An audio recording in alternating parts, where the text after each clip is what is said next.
Hi, this is the host. And in 2022, a mystery that had gone cold for nearly a decade was suddenly back in the headlines. Two famous botanists, their research project, and what had happened to them all those years ago. This is the story behind the headlines. The year before, in 2013, two leading experts on Arctic plants, Professor Cheryl Schultz and her mentor, Professor Emeritus Mary F. Willink, decided to do something crazy. They were going to embark on an expedition into one of the most remote, rugged, and wild places left on Earth. Their destination, the Brooks Range in northern Alaska. The Brooks are a series of mountains stretching for over 60 miles along the Arctic Circle. No roads lead there, and it can only be accessed by bush planes or on foot. Its isolation has preserved a wealth of ancient ecosystems, including some of the oldest trees in the world. Schultz and Willink planned to spend 10 days exploring and cataloging these ecosystems, searching for rare Arctic plants. While little known outside of scientific circles, Schultz and Willink were celebrities in their own field. Schultz was already an award-winning professor at the University of Alaska Fairbanks, having published papers on the effects of climate change on the Alaskan wild. She was also an expert on the rarely seen Arctic poppy, a flower so delicate it only blooms for one day. She had taken her on expeditions across the globe, from the barren deserts of northern India to the frozen tundra of Siberia. Her mentor, Mary F. Willink, was a legend in the botanical world. After retiring from a long career at the University of Alberta, she continued to conduct research in Arctic plants and was considered one of the foremost experts on the subject. Together they were a powerhouse duo, and they set off on their adventure, eager to uncover the secrets of the Alaskan wilderness. With them, they brought a bush pilot named Mike Day to fly their plane from Fairbanks to a remote gravel bar called Anektovik Pass, where the Brooks Range begins. Also joining them was a graduate student named Austin Masterson, who'd traveled from California to join the expedition. Finally, a local guide named Andy Heimer moved the group from the gravel bar to the nearby Anektuvak River, where a tent camp was set up and the professors began their research. While the scientists collected samples, Andy led Austin and the pilots on hikes to surrounding areas to collect more samples themselves.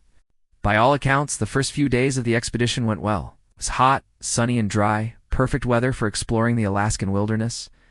But just 2 days later, a storm rolled in, forcing everyone to stay inside the tents.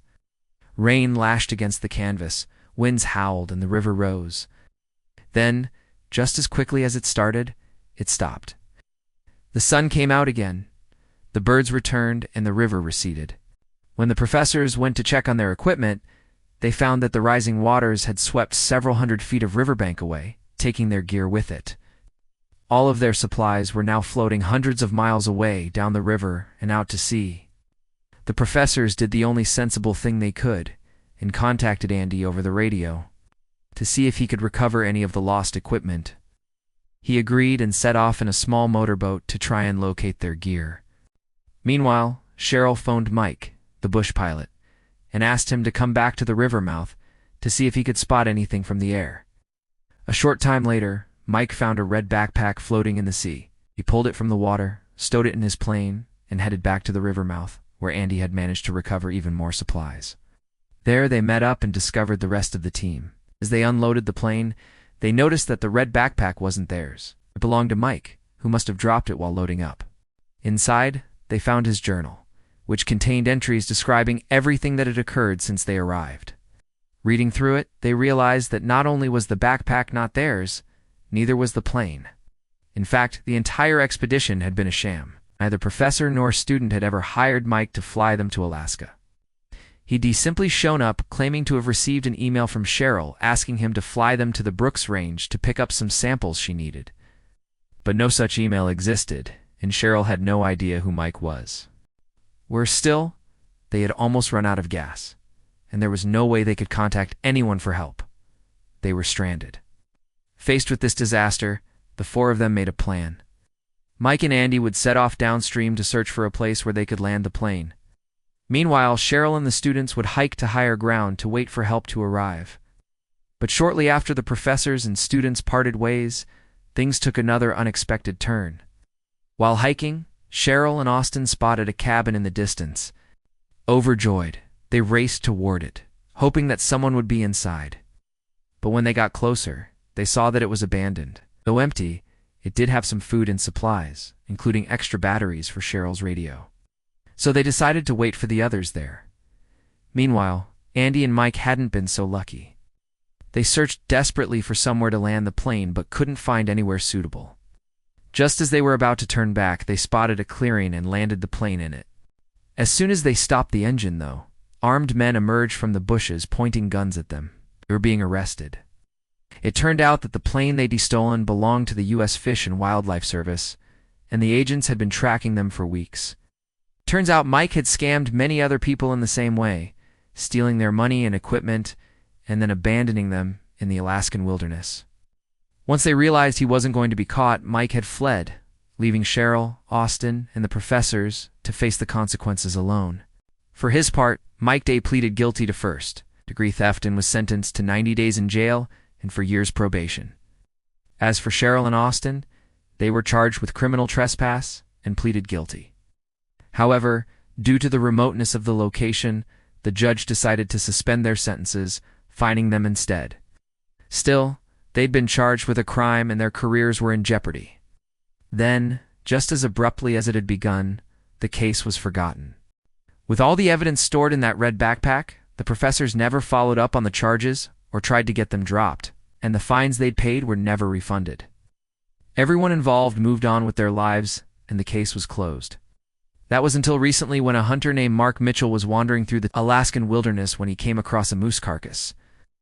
As he began skinning the animal, he noticed something strange stuck in its antlers, a red waterproof journal. Curious, he opened it and discovered that it belonged to Professor Cheryl Schultz. Then he noticed something else, a name written in blue ink.